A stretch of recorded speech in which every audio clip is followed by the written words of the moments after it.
আমাদের জাতির জন্য লজ্জা। যেই সমাধানটা আজকে আসলো সেটা 10 দিন আগে আসতে পারতো না কেন?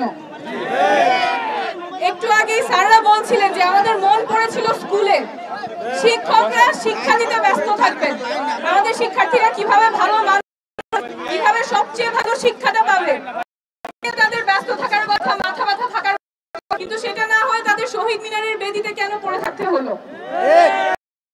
আজকে যে সমাধান আসছে সেটা আলোচনার টেবিলেই হওয়া উচিত ছিল।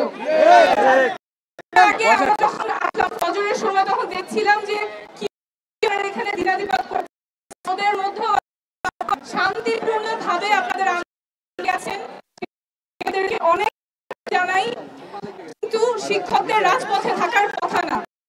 যৌক্তিক জন্য আপনারা যেহেতু রাজপথে, তখন থেকেই জাতীয় নাগরিক পার্টি, শিক্ষা ও গবেষণা সেল, আমাদের স্বাস্থ্য সেল, বিভিন্ন সেল এবং আমাদের আহ্বায়ক সহ সবাই আপনাদের পাশে ছিল এবং পরবর্তীতে যৌক্তিক আন্দোলনে আপনারা জাতীয় নাগরিক পার্টিকে পাশে থামিয়ে দেওয়া যাবে না। আপনারা যেহেতু রাজপথে আছেন, আমরাও রাজপথে থাকবো। 2 দিন আগে যখন আসছিলাম আমরা বলেছিলাম, আসনাদ আব্দুল্লাহ সাথে ছিল, যে আপনারা দাবি আদায় না হওয়া পর্যন্ত রাস্তা ছাড়বেন না এবং আমরাও আপনাদের পাশে থাকবো। সেই প্রতিজ্ঞা পূরণ করতে পারার জন্য এবং আপনারা অবস্থান করার জন্য আপনাদেরকে অভিনন্দন।